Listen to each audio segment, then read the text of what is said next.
There's an extensive scientific literature describing the positive impact of dietary plant compounds on overall health and longevity. However, it's only now becoming clear that the consumption of diets rich in plant foods can influence neuroinflammation, brain inflammation, leading to the expression of cytoprotective, cell-protective, and restorative proteins. Just over the last decade, remarkable progress has been made to realize that oxidative stress and chronic low-grade inflammation are major risk factors underlying brain aging, so no wonder antioxidant and anti-inflammatory foods may help. The brain is especially vulnerable to free radical attack, oxidative stress, due to its high fat content and its cauldron of high metabolic activity. You don't want your brains to go rancid, so you'd think one of the major fat-soluble dietary antioxidants like beta-carotene would step in. But the major carotenoid concentrated in the brain is actually lutein. The brain just preferentially sucks it up.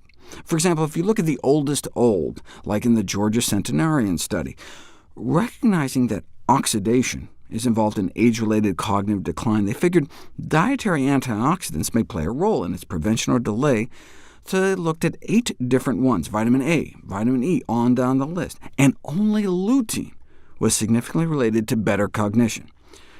Now, in this study, they looked at brain tissue on autopsy. By then, it's a little too late.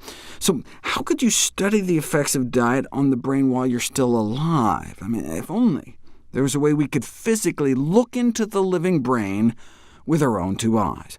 There is, with our own 2 eyes. The retina.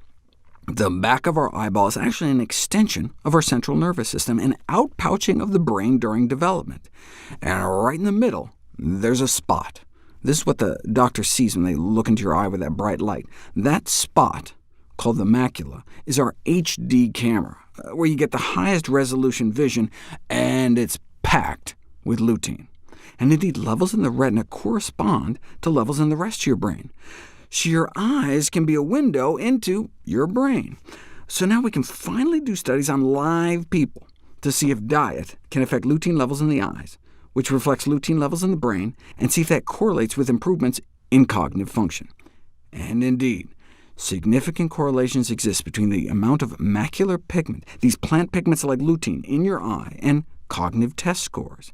You can demonstrate this on functional MRI scans, suggesting lutein and a related plant pigment called zeaxanthin promote cognitive functioning in old age by enhancing neural efficiency, the efficiency by which our nerves communicate.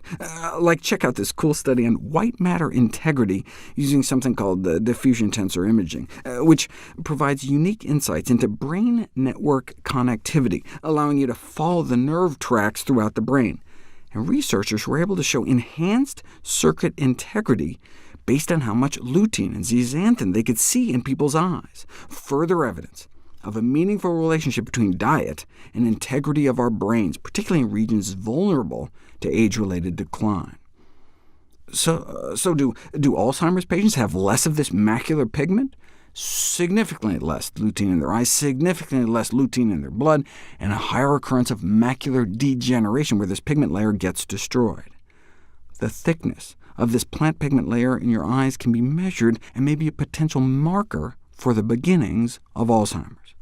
Well, let's not wait that long, though. We know macular pigment density is related to cognitive function in older people. What about during middle age? One apparent consequence of aging appears to be loss of some aspects of cognitive control, which starts out early, in mid-adulthood, but not in everybody, suggesting maybe something like diet could be driving some of the differences. Here's a measure of cognitive control showing younger, on average, do better than older adults. But older adults who have high macular pigment, lots of lutein in the back of their eyes, do significantly better. These results suggest that the protective role of carotenoids like lutein within the brain may be evident during early and middle adulthood, decades prior to the onset of more apparent cognitive decline later in life. You can take 20-year-olds and show superior auditory function in those with more macular pigment in their eyes.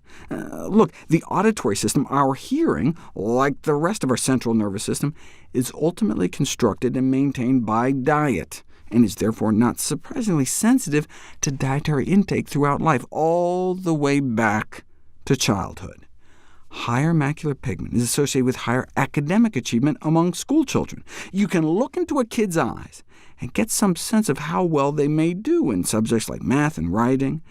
This finding is important because macular lutein is modifiable and can be manipulated by dietary intake. OK, so where is lutein found? The avocado and egg industries like to boast about how much of these macular pigments they have in their products, but the real superstars are dark green leafy vegetables. A half a cup of kale has 50 times more than an egg. A spinach salad or a 50-egg omelet. And the earlier, the better. Pregnant and breastfeeding women should definitely be checking off my daily dozen green servings, but it's also apparently never too late. While some age-related cognitive decline is to be expected, these effects may be less pronounced among those eating more green and leafy.